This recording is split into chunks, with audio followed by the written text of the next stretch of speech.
Welcome, everyone, to another episode of Fortunate Fishes. Our guest today is a longtime partner of R360, Charlie Engel. This guy has run the Sahara Desert, 4,300 miles in 111 days through 6 countries, 2 marathons a day. The journey became the launch of H2O Africa. He raised over $6 million for clean water projects that eventually gave clean water to like 80 million people. Charlie's not just an endurance freak. He's a recovery story as well. He literally went from crack pipes to becoming one of the world's toughest ultra runners. And then he got taken down on a mortgage fraud case, did 16 months in federal prison. He came out, set another world of goals, including holding the Death Valley Cup record, Badwater 135 plus 508-mile Furnace Creek bike race in the same year. He's chasing his big dream, which he's going to do at age 64, Dead Sea to Everest, from the lowest to the highest point, crossing 5 countries, rowing 1,000 miles across pirate-infested waters of the Indian Ocean. This is really a story about grit, redemption, and the big life purpose to change the world. How the hell did you get an idea to cross the Sahara? What happens on the second mile of the Sahara? Cameras left,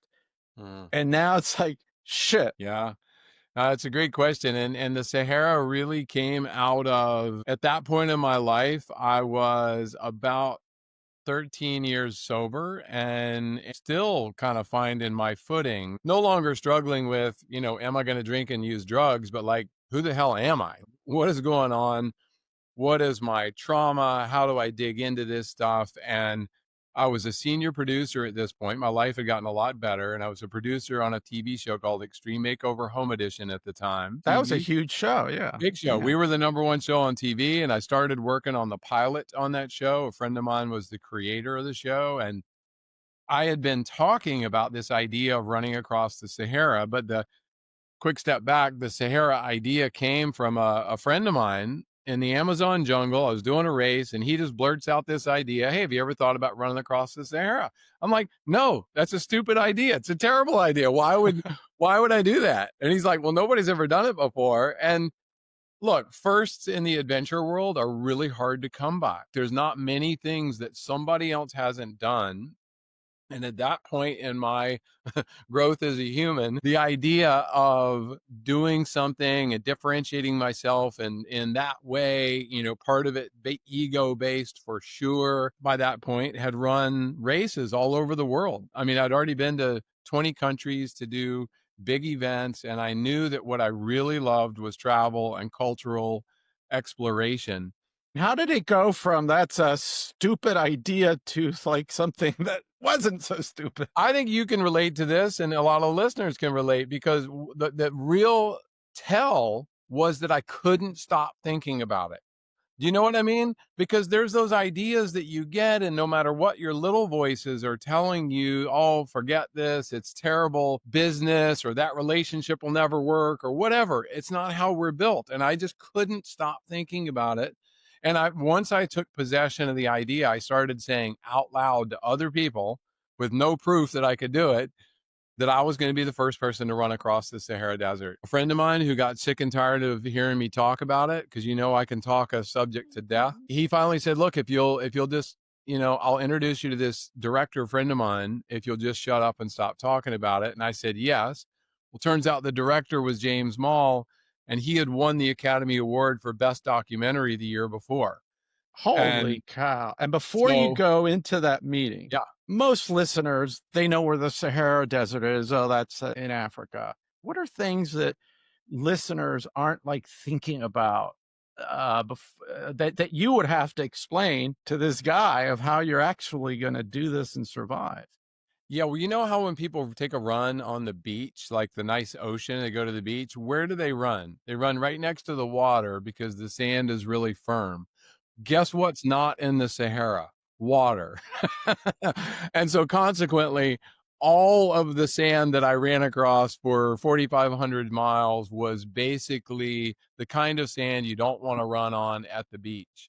It was 140-degree ground temperatures every single day for the first 45 days of this expedition. There's like sandstorms and stuff like every week. And you got to protect yourself from the sun, no? There were times when it was 120 degrees and I would be bundled head to toe, no exposed skin, because the sand was blowing so hard onto our bodies that like you couldn't be exposed. It was like the exfoliation you never wanted. And so it was a very complicated thing. I don't think the listeners are going to really believe this. So I need you to confirm I got this proof. as truth. You have it on film. You were running 2 marathons a day in this frickin' sand, which was sinking down, and 140-degree weather. Is that a true statement, or is that I'm making that up? Absolutely true. 100% true. And like so well documented. And like you could do everything from go back and look at the dates, and like the Sahara's other than Death Valley, Sahara's the hottest place on the planet pretty much. And yeah, it was insane. What's the most you've run in 24 hours without stopping? In 24 hours, 145 miles. So, And what's a regular marathon? 26.2. So, you know, I've done some shit, Charlie. That's like 5 marathons, 4.5, and you've run 4.5 consecutive marathons within a 24-hour period. Yeah, a little over 5 actually. Yeah, you were right the first time. Yeah, so it's pretty intense. It's so that's how many people can actually do that in the world? Probably not a lot, many, no? Not many. But when I say not many, you know, dozens. I mean, the crazy thing is, you know, there's, you know, in any sport, you got a certain number of people who are capable of doing it. And then you've got a certain number with the desire to actually take on something like that. Most people just want to like with a marathon, if it's 100-miler or something, they just want to show up, get their number, do the race, pack up and leave. They don't want all the logistics. You did start running as a young man, right? I did. And you know, it's funny, I thought I was going to be like my grandfather, who I told you this story a long time ago, but I'll just briefly, he was the head track coach at UNC Chapel Hill for 40 years, from like the 20s to the 60s. And then he died when I was young. But I grew up with that legacy in my family of people telling me in my family that I was a runner, just like my granddad, because he was an All-American in track before he coached. It was in your blood. So why weren't you like in the Olympics or something? I mean, that sounds like Superman or some superhero. It took a long time for me to discover my zone of genius, which was long and slow. And actually, I've had a lot of genetic testing. You and I have talked about this stuff before. And I literally do have like an endurance gene. And the chemical makeup of me as a former addict, all those pieces of my personality and my genetics fit together to make me really good at suffering.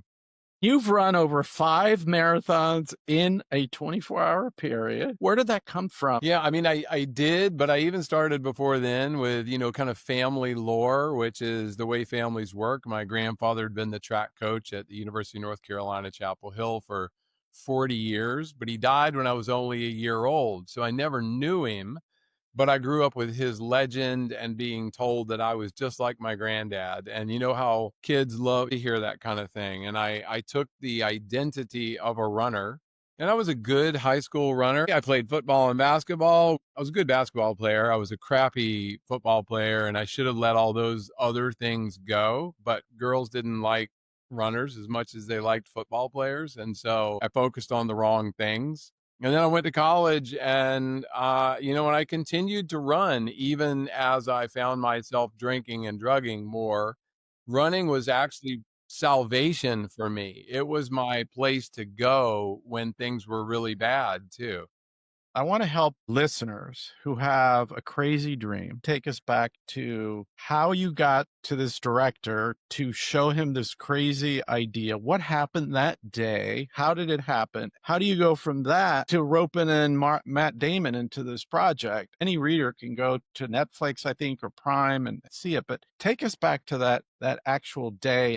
This is how things happen. So a friend who had been on TV for a while just kind of said, "Hey, if you'll stop talking about running the Sahara, you know, I'll introduce you to James Mall." I really didn't know who James Mall was, except that he was a big deal documentary filmmaker, and he had done The Last Days, which was about a group of Hungarian Jews at the end of World War II fascinating story, won the Academy Award, way over my head. I thought I was going to go meet James Mall so that maybe he could introduce me to a student director. I show up 20 minutes late to a 30-minute meeting. And I basically, cause I got lost on the Sony backlots in LA, and I slide into his office and I'm like, never been done before. Native Tuaregs, biggest desert on the planet, heat, sand, like literally the worst pitch in history. And he stands up after those 10 minutes and puts out his hand and says, I'll do it. And I'm like, what do you mean? He's like, yeah. He said, if you go do this thing, I'm going to be there with cameras. And I always tell young audiences when I'm speaking that passion overcomes preparation. The person that you're talking to, if they believe that your heart is in this thing 100%, even if your presentation sucks, which mine really did, you might actually get the job. And he called me a week later and said, I told you we need a production partner. I just hung up with Matt Damon and he wants to narrate the film and he'd like to be the executive producer. And he's like, is that okay with you? And you've known me for a while. So I actually deadpanned and I didn't say anything for like 5 seconds, which is a long time.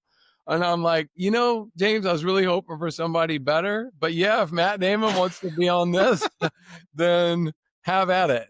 And, and then ultimately Hans Zimmer signed on to do the score for the film. And I always like to say addicts are the best salespeople, man. I talked 3 Academy Award winners into the idea that running across the world's biggest sandbox was somehow a compelling movie idea. When did it hit you when all this stuff came together and you're like, holy shit, I actually got to do this? It was 6 months before. Now I'm on the hook. Right. It's a great question because 6 months before the expedition, man, I had been busy with logistics and like a million things because it's basically like starting a business. I mean, there's no difference when you got to write the plan, you got to execute, you got to do all these things. 6 months, 3:00 in the morning, I sit up in bed one night and I'm like, holy shit, I have to run across the Sahara Desert. Like I should probably start training, and at that point I got serious about my training. Ultimately, I know now that I would have trained completely differently today than I would have then. I made a lot of mistakes. Take the audience to that day there and the first couple of days where you start figuring all this stuff out and how quickly maybe it could have kind of blown up. It fell apart so fast. We started in Senegal, at the coast of Senegal, in a little spit of land, Saint Louis, Senegal, which is a fishing village right on the coast, and a little spit of the Sahara, because I wanted every step of this expedition to be within the Sahara Desert. So it was a tiny little spit of land that was still Sahara.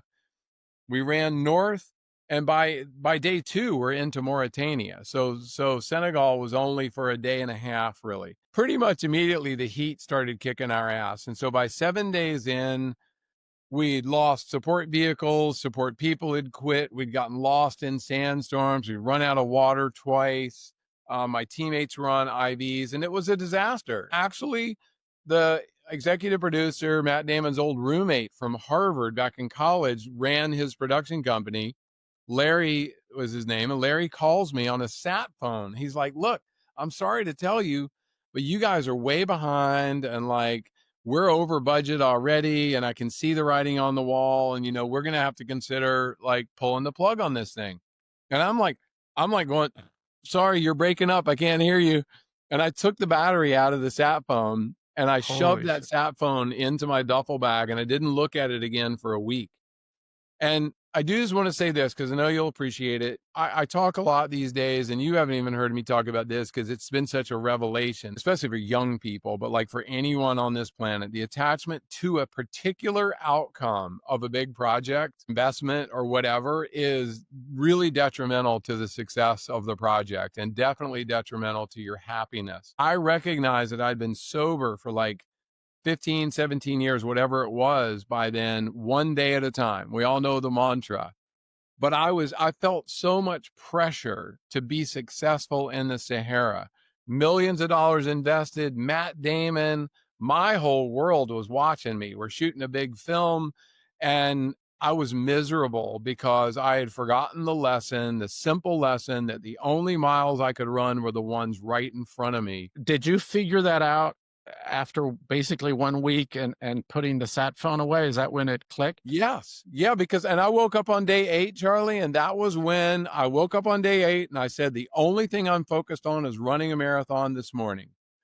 I ran a marathon in the morning. I took a little break at lunch, had a little siesta, let a little bit of the worst part of the day pass by, got up, ran a second marathon in the afternoon, laid my little foam mat on the ground and looked at a billion stars because there wasn't an electric light within 500 miles of me, and laid there and gave thanks to the universe for the opportunity to be out here suffering. And that day changed everything for me and allowed me to then get up the next day and do it again and start really making progress. I have this word leadering. Well, you got to leader yourself, and that's mental, but you weren't alone. You had a team. So tell me about your team and how did you lead, motivate them because their life is kind of in your hands.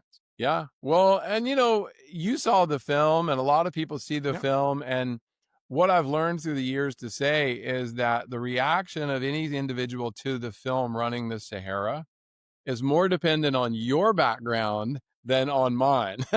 And what I mean by that is like, you're a military guy, you're a retired veteran, police officers, firemen, teachers, CEOs, almost anybody in a position of authority is very understanding of me in the film. But I yell at people a lot in the film. What I like to say is, in any scenario, and especially in that one, there comes a time when you just have to say, shut the fuck up, put your shoes on, and let's go. Like, we can debate all the things that are going wrong and like whatever, but we've got 50 miles to run every day, and sitting here in camp isn't going to get the job done. And so sometimes my two co-runners, Kevin was very young and from Taiwan. He was 15 years younger than me. So he was in his late 20s at this time. And I'm in my mid 40s. And Ray, the Canadian, who was an age in between us, Ray, I could actually, I could yell at. And I mean, he might not like it, but like we had, there was enough push pull to make it work. With Kevin, if I yelled at him, man, he would cower and be like, it was not a management style that was going to work with him. And so, we're up at 4:00. I'm a coffee snob. So I have my French press and I make my coffee. And by 5:00, we're running. And I'm running. My shoes and my shit is on and we're going. And if they don't want to, if they want to sit there in camp, then they're going to have to catch up with me. And that methodology, rather than trying to like berate them sometimes, and they both tried to quit. And this isn't, look, I'm not giving them a hard time for it. It was a quittable expedition because it was scary a lot of times. We're super exposed out in the middle of a desert, and we crossed Niger and Mali and Libya and into Egypt. Did you have approval in all of these countries? We had approvals except for Libya. This is 2006 and 7. There was a lot going on in that part of the world, and Libya wasn't giving us permission to go in. But once again, back to the power of an addict being persuasive, I had convinced everybody that we should just start this expedition, and surely Libya would give us permission at some point when they realized how serious we were. We never got that permission until we were 3 days away from Libya. There was a point right in the middle, you remember from the film, right in the middle of the film and in the middle of the desert, where our girlfriends all came out for Christmas. And we're in this little village, Agadez, Niger, and my two teammates basically announced that they're thinking of quitting. And it was one of many tantrums on my part when I said, fine, quit. I'm not quitting though. Like, I'm going to take that camel and those Snickers bars and I'm going to go to the border of Libya. And if the Libyans turn me away, I can live with that for the rest of my life. What I can't live with is stopping 300 miles short, assuming that we're not going to get in. So I basically guilted them into continuing, and we continued. And sure enough, we get permission. Lionel Richie got involved. I shit you not.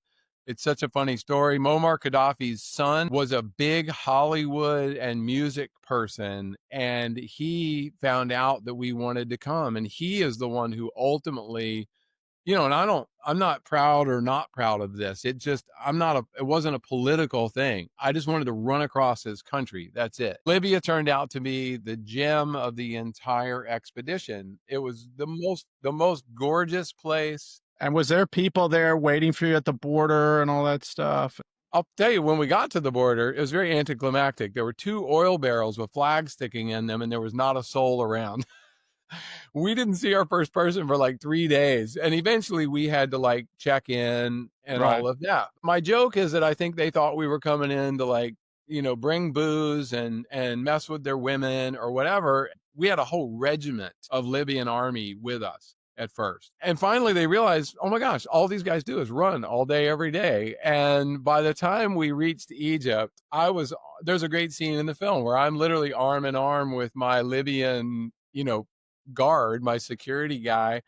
I don't speak any Arabic. He never learned any English, but we had that just unspoken respect of just 2 human beings on this planet doing a thing, and there didn't have to be anything more than that.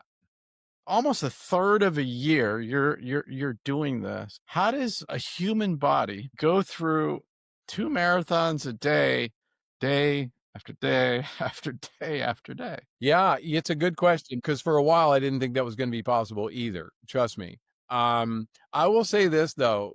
I told you about that first week, and I call it diving into the abyss. For the first like 10 days, we really were down, down, down, down, down. But the human body, everybody listen to this, no matter what excuse you make for not doing hard things physically, we're very resilient, and I like to term it this way. It's like on day 10, I woke up and my body said, okay, I get it. You're trying to kill me. So I need to start fighting back. And I mean, weirdly, I started to get better and better. I lost about 30 pounds. I lost them all, though, in the first half of the expedition. And then my body just sort of leveled out. And again, I really mean it. Like the body just said, okay, every single day, we're only getting like 5 hours of sleep. You're running 50 miles. We're out here in this desert. We had 2 showers for 111 days. Like, you get into that mindset of discomfort. And it reminds me, like, if you think of our ancestors prehistoric, when there was dinosaurs or whatever on the land, and you had to survive, your body did those things, and people ran 50 miles or whatever. We like philosophical conversations, and I won't get into a deep one here, but comfort is overrated. Our ancestors did not sit around and think about the day they were going to retire and never work again. And like, life on a daily basis was hard, and comfort. I'm not saying, and I'm certainly not saying that people shouldn't have a nice home or a car or whatever, but too much of our society, in my opinion, is wrapped up in getting more comfort. If you ask anybody, you and I know each other well. If I ask you, like, what's the most formative thing that's happened to you in your life, and I mean, you can pick different time frames, what happened? Like, what was that event that put you on this path to being who you are today? A very recent one. I did something that people think is nuts and blah, blah, blah, blah, blah, blah. But this Father's Day, inspired because I had an opportunity to meet Gandhi's great grandson, and he had 3 21-day fast to do with the whole kind of system, how they discriminate the untouchables. And he wanted, like, what in me is causing this? And I'm not going to complain. I'm just going to do this. And he was in prison like 9 months of that year. I did all this research, and I'm like, if I do a 7-day fast, it reduces my chances of getting cancer by such a high percentage. And then I was going to do some stem cell treatment in Costa Rica. And I said, if I'm on a fast and I do my treatment at 50 hours of my fast, I have my own bone marrow stem cells coming out of my body, and I'm in a regeneration mode, not digestion. So I went on a 7-day fast, and I have had no, and I mean no, processed food of any kind since June 15th. No alcohol, no bread, pasta. If it was touched and processed with chemicals of any kind, it doesn't go into my body. It's like my own body had a revolution and a strike. And when your brain is on ketones, it is like so creative. I was hungry for the first 3 days, and day 2 and 3, I was a little fluey. But 4, 5, 6, 7, I had zero hunger. My body's like, dude, 4 hours of sleep, I'm good. Let's get up and do something. I mean, I Did don't. you have a little fear going into it? I mean, just a little at least? No, the only fear I had was I never told my wife. Like, what's she gonna do when she finds out? Yeah. That was Yeah. the only. But by the time she found out, it was day 6. So What you just described, though, is so, just to draw a big red circle around it, you chose voluntary, call it suffering, but challenge, whatever. You chose yeah, a voluntary situation to put yourself through hardship because experience has told you not only will you bounce back stronger, but the lessons that you'll learn. Okay, your body, that's all well and good, but your mind is the thing that got you through that. And like that is the power. absolutely. That's what resilience is. I'm making my own food now, like, and I'm eating things that I never ate before. I feel like there's a Charlie Garcia fasting cookbook coming. So Yeah, no, because my wife said if you write that cookbook, they'll shoot you, which is this started by you asking me, like, how does the human body recover from that? And the yeah. fact is, people ask me all the time to come in and do talks. I speak all over the world, and resilience is always the topic. And not always, but a lot of times, first thing that I say is, okay, just so everybody understands, I can't teach you anything about resilience. The only way you learn resilience is to do stuff yourself and to do hard things on purpose. Then you learn, you can't teach a child resilience. You got to allow them to fail and go through some hard times. And that's where resilience comes from, is recognizing that it's not going to kill you and you just got to keep moving forward. You've obviously framed your thinking around, because you had said it a few times, that you can suffer longer than anybody else. What is that suffering part, and how do you think about that superpower? Well, I'm going to be honest with you, man, and some of this has happened since I've known you, but I recognize and freely admit that some of my suffering, especially in those early years, was a combination of self-punishment because I felt lousy about myself. I didn't like myself. I certainly didn't love myself. I didn't feel loved or lovable in the world. And consequently, I just kicked my own ass because I thought what I needed to do was like beat the addict personality out of me. And it took all those years, early years of running my ass off and chasing around and doing stuff and being crazy to recognize that addictive part of my personality, the obsessive part of me is all the best parts of me. That's what makes me good at stuff. Right. It's what makes me a good friend to people. It's what makes me a good, like I'm diligent, man. You're going to have to kill me to stop me. And that's not a cocky macho statement. That's not what I mean. I just mean that the core of who I am that I discovered, it's much more about loyalty and love of my friends and of my family. And that's what I love about, brings to mind, the R360 logo is black and white. And we're human, we're not God, but the white part is the heart, being in the light.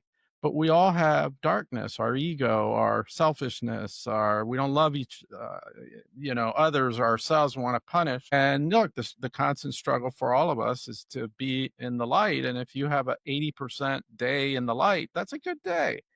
Yeah. But you have to love something bigger than yourself. You have to love yourself. You have to love others.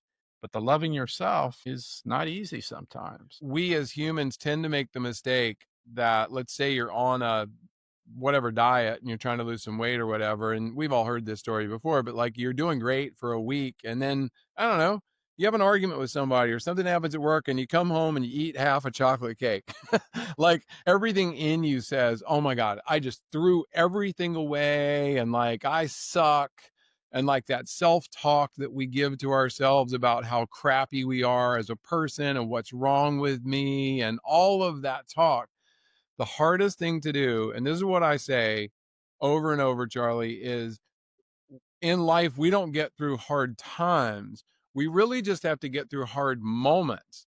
Most of the time, if we can learn to let those hard 5 minutes or 30 minutes pass by gracefully, not escalate the argument that you're having with somebody, not escalate the fact that you screwed something up or make a big mistake, or the person in your life made a mistake, and like rolling it into this anger and this like, what have you done to me? Because that's usually that's how I'm talking about myself. That's how I Right. always did it, and I still do it once in a while. But the thing is, I don't have to live in that space anymore. I can say I'm sorry. I can say I'm sorry to myself and say like, hey, let's take a step back, do a little breath. Now I have the tools. Let's go do some breath work. Let's go sit in a cold plunge. Let me go for a little walk. I don't have to go run a marathon, but let me put a little nice music on and walk outside and move my body for a minute. And all of that stuff just flushes away. And it took me forever to learn that lesson. Wow. You've mentioned addict many times, and the listeners that don't know you have no idea what that's about. Talk us about your kind of lowest moment. Tell us what that whole thing was like. My parents were 18 when I was born, so super young parents, and they divorced a year into my life. So my dad joined the Army and actually left for about 6 years. So he wasn't in my life in those early years. And so I grew up in this very weird, hippie, eclectic 60s, and I had this weird world. And this is North Carolina? It was in North Carolina. Yeah, mostly in Durham, North Carolina, in the area. My dad had moved to California, and I made a decision when I was 13, and it was actually a pretty crushing decision for my mother, but I decided to move in with my dad. I really wanted to play sport. My mom was a drama and theater person, and like I wasn't getting that part. And of course, like most boys, especially, I really was desperate for that attention from my father.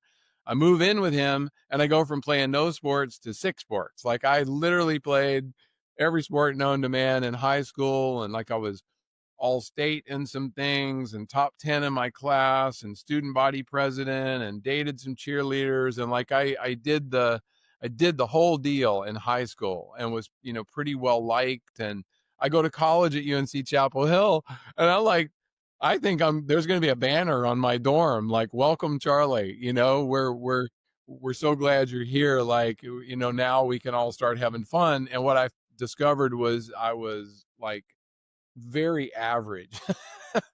And a lot of people discover that when they go to college. I mean, I was there's 4,000 other freshmen that were there that had basically the same resume I had.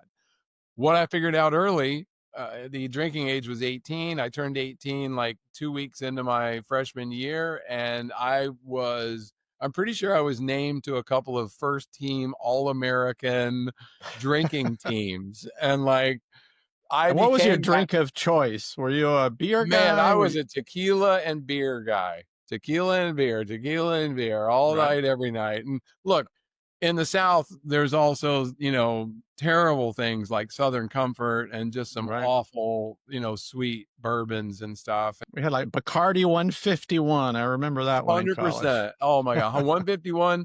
Dude, I bartended in college illegally.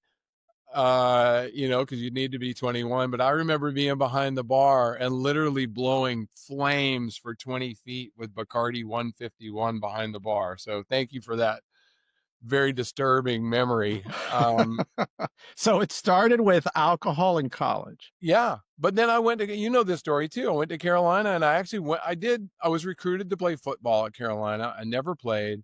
I went out for the basketball team because I still was cocky. And this is UNC. This is Dean Smith. This is like all of that. I go out for the team and I make it. I make the JV basketball team at University of North Carolina, and I played for 2 years. Some famous players there at that time. There's a few famous players. A guy named Michael Jordan actually went there, and lo and behold, he came in my sophomore year, and like I played on the same court with him, for a couple of years with, in practice. And like, it was an amazing time at Carolina. We won a national championship in '82, and like, it was fun, but you could only play JV for 2 years. And if you weren't good enough to get moved up to varsity, then you couldn't have that spot anymore.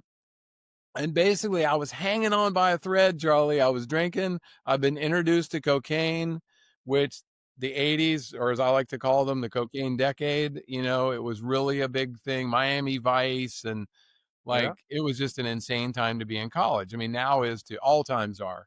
But other people, my fraternity brothers and friends, like, and I'm not advocating this, but like, there could be some cocaine around. They'd do a couple of lines, they'd drink, they'd go to bed at 2 o'clock and actually get up and go to class the next day. That was not me. And so pretty early in that experience, I learned that once I started, I was never going to stop at any particular time until there was no more money, no more drugs, no more booze. That was the only thing that would stop me. And my second semester junior year, I didn't go to a single class. And the university had the audacity to ask me to leave. Oh my Like, God, of course. how Hey, dare they? where is this guy? But Wow. and You're like, then I started a 10-year, run from the time, until I was 29 years old. I moved all over the country, lived. now you had a gift for sales, and actually you were a very accomplished Yeah. salesperson at real companies, but you did get married, had some boys. Yeah. Walk us through that. Yeah, I mean, look, man, it turned out, again, this is when I started saying that addicts are the best salespeople, partly because sincerely, we tell people all the time that I promise I'll never do that again, when we've screwed up for the millionth time. And when I was living in Atlanta, and this is a very formative thing, and so a lot of the listeners will, I think, appreciate this. I was a top salesman at a company called Bally's, which was a fitness company. And my personal sales trainer in person was Zig Ziglar. Oh, And like so, what? and It's like he's so so, famous. and so, like, he You was tell me just, if you he ran was, into this guy. oh my God. No, Yeah. Oh my gosh. Hell yeah, for sure. Jeffrey Giffer. Yeah. Yeah. Like, And like, when I learned how I had the natural ability to talk and to be, I think I had enough charisma and all of that. And even back then, today, I hope that if I have one trait that I actually really like about myself, it's authenticity. It doesn't always serve me well, you but were an athlete too, so you knew how to yep, set goals. You had totally. self-discipline. Totally. Zig Ziglar, he taught me always answer a question with a question, as simple as, is the gold membership renewable? Well, would you like it to be? I mean, I realize that's a simple example, but like, you don't ever say yes or no to something. You always give a choice closed. Would you like option A or would you like option B? Not, are we going to do this today? You don't give the customer an opportunity to say yes or no. You give them a choice. The sale doesn't begin until you hear the word no. I had that on my mirror for years because I really believe that. Otherwise, you're just an order taker. Like, Yeah. if you think you're a salesperson, but all you're really doing is sitting there taking orders, you're not selling, No. and most of the time, what you're selling is yourself. You may have the best product in the world, but if that customer doesn't respect or like you, or at least feel some warmth from you, they're not going to buy from you. Right. Yeah. And if you believe in the product and you think the product is actually going to Yeah. provide amazing value to the client, then it's a win-win and you're going to do amazingly well. So If I all was those selling things line up. Toyotas in California, and I love Toyotas, and still to this day, I think Toyota's like the best company ever. And I Yeah. won their national sales contest 2 years in a row, and I sold over 700 cars a year for 2 years. That's crazy. And so, Wow, like, I didn't know I that. could sell, but I was in the bathroom doing lines off the back of the sink. And so it wasn't exactly, what I was doing. And I felt like if I had this success over here, it excused any behavior over here. And I think a lot of people go through life like that. It's like, well, I'm a gazillionaire. Like, who cares if I drink 8 drinks every night? Like, look at how successful I am. And it took a long time for me to stop equating the two things. It took my downfall, which, Right. the story. My first son was born, and a couple months after he was born, I for no reason, nothing happened, but I just went on a binge, a 6-day crack smoking, drinking binge that ended with the police handcuffing me and searching my car. And, there's bullet holes in my car that were, put there by my Toyota 4Runner. And, and I'm sitting there on the ground, Charlie, and I know you're a religious man, and I'm sitting there on the ground, and I didn't grow up in a religious household and never really had prayed. But in that moment, I recognized that I needed some help. I really needed some help. And the thought, nobody's coming to save you until you take that first step, Yeah. really hit me. And I prayed. I put a prayer into the universe, and it was the first time ever that I had prayed that wasn't a Santa Claus prayer. It wasn't a bargain making prayer. It wasn't like, if you get me out of this, then here's what I'll do for you. It was just simply, I want this burden taken away. Like, I can't do this anymore. And I put those words out into the universe, but I put action behind it. I went to an AA meeting that night, and I got up the next morning and I went for a 2-mile awful run. And I committed to do those two things every single day until I felt better. 3 years later, I had run every single day, and I went to a meeting every single day for 3 years, and my life was so much better. And what was happening those years? Because you told us you were on this very famous television show. So you went from selling cars to television. I started a company, Charlie, when I got sober. Well, just before I got sober, I had the only company in the country that chased hailstorms. I chased hailstorms all over the world, and I did it because I made deals with insurance companies and car dealers to repair their hail-damaged cars. And I'm not going to go into the long version of how that happened, but you were in the service, so you can remember Fort Ord, which was in Monterey, California, out there in the Monterey Peninsula. It closed. I was selling cars. I was the top salesman in the country when the base closed. And 80% of our clientele was military. So all of a sudden, I had a job, but we had no customers. And I had heard about this crazy technique of fixing dents, without painting. And I started a company, and I hired a few guys, and we traveled, all over the country and even to Australia and Europe and other places to repair. And it was very lucrative, but it was seasonal. And this is the thing. I knew early on when I got sober that adventure was going to be like a big part of my life. And I didn't want a 12-month out of the year job. So I'd work my ass off for 6 months and fix hail damaged cars and run around crazy, even with my young family. But my wife, I made enough money. We could afford to have her stay home with the kids. And it was great. And then when I came home for 6 months, man, I was Mr. Dad. And how did you shift from that into being a television producer, which seems like a whole different skill set? It is. And so funny enough, Mark Burnett, who most people kind of know through like Survivor or The Apprentice or some of his TV shows, he used to put on a race called the Eco Challenge. And the Eco Challenge was these 10-day heinous adventure races all around the world. And it's where I always say physically, it's where I truly learned how to suffer properly. The TV show 48 Hours found out about my story. And this is all the way back in 2000. TV show 48 Hours came out to do a whole show on me and my experience at the Eco Challenge. Here I am, this sober guy. It's in Borneo, the race is. So we're 10 days across the Borneo jungle. This film crew comes out there to the Borneo jungle, and the low man on the totem pole was this guy named Tom Foreman. And Tom was the lowest assistant producer on the team. This 24-year-old little Jewish kid, and skinny as 120 pounds. You have never seen anybody more out of their element in the jungle in Borneo. But I took him under my wing a bit, even though I'm doing this race. He became kind of my guy. Flash forward, and this is the lesson: always be nice to everybody, because you never know when you're going to be working for them. Flash forward, 9/11 happens. Tom Foreman, 2 years after 9/11, was the executive producer of the only film that had the first plane hitting the first building. And he won a Peabody Award, and he won every award that you could win in journalism in his late 20s. And he went on, he basically could write his ticket in Hollywood. You had kept your relationship. Yeah. And he became the creator of Extreme Makeover Home Edition. And he calls me and he's like, Charlie, you are completely unqualified for this job.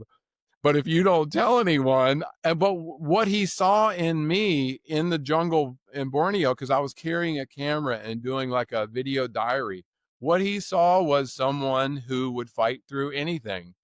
And Extreme Makeover Home Edition was a very hard show to make. Like I'd stay up for 5 days in a row, sober during this show. And like I won awards on the show also. What was your role? Like what was the role Yeah. that he shaped for you?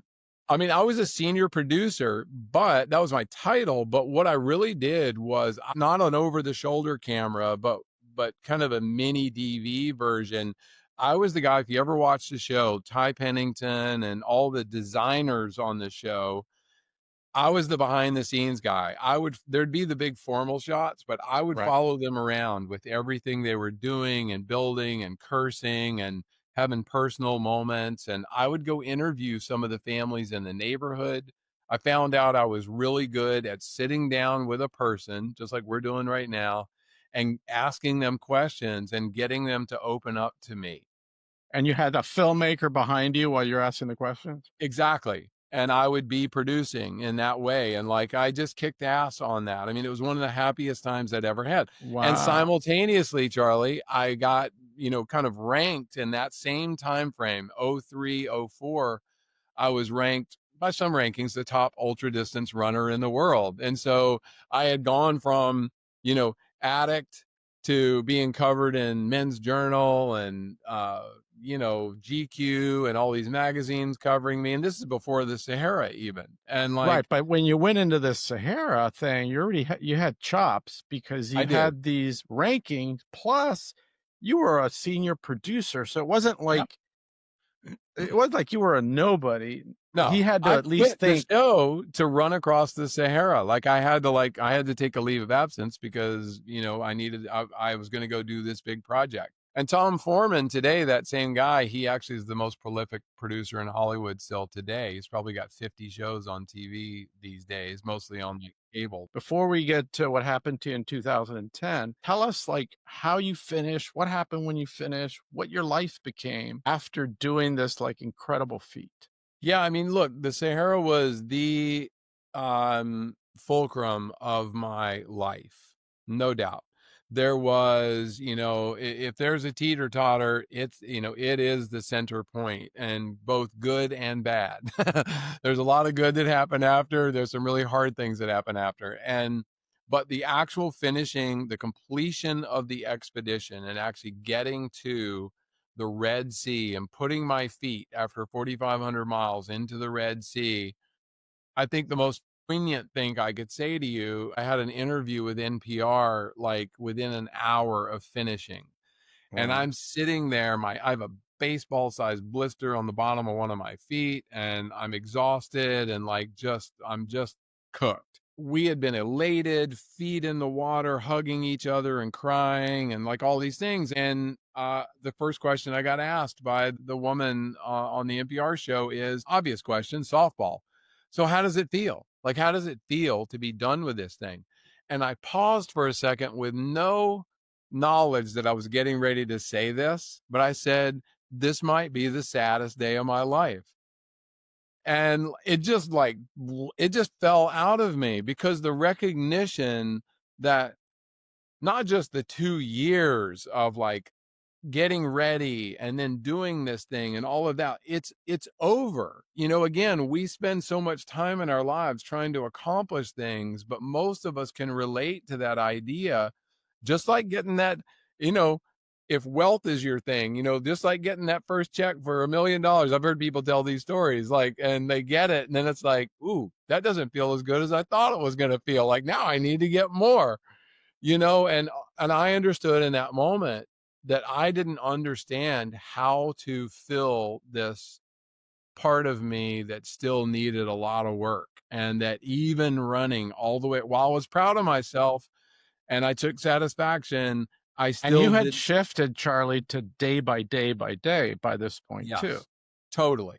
So there was 100%. No next day. The day no, was. There was, right? You know what? I woke up in a panic at 4:00 in the morning for like 10 days straight. like, oh my God, why am I not running? Why am I not running? And like, and it was wild. But look, it put me on the map. I raised $6 million while I was out there. You know, Matt Damon had a lot to do with that too, but I wasn't doing it for philanthropy. I was doing it to see if I could do it. And I tell people all the time, like, it's great to do things for charity and all of that, but the number one charity you have is you. And if you make yourself better, then you can be of better service to the rest of the world. And so be sure that you're focusing sometimes on things that you want to do. And I kicked ass, man. I signed with William Morris. I got an agent. I got book deals. I got TV. I got all these things. My speaking contracts were through the roof. And like, I couldn't even keep up with all of them. It was great. But I still recognized at that point that I didn't know what I didn't know. I still wasn't filling that part of me that needed some extra work. When you went back to the US and all these great things were happening to you, were you still running and going to the meetings, AA meetings at that time? Yes, I still was. Although I will say around that time, I started getting a little disenchanted with some of the dogma around the program, the 12-step programs, not just one, but like all of them. And there's a rigidity and a judgment to things that's not supposed to be there that I started to get frustrated with. And I recognized that for me, I wouldn't have been alive without AA. And I also, though, wouldn't have been alive without running.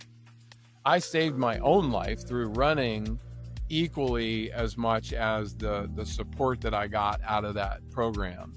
But things started to really shift. I decided to do a run across the United States. I was trying to set a record for the fastest run across the US, and like, I got MRSA, the staph infection right before the start of this thing, and we made another film. It's actually an amazing film, but I totally, after 20 days of running 75 miles a day, 3 marathons, I fell apart physically. And we finished the film, but I ended up riding a bike the rest of the way, and it was a disappointing ending for me. I was speaking all over, and I was starting to find my groove with what is my message, like what did I want to tell people.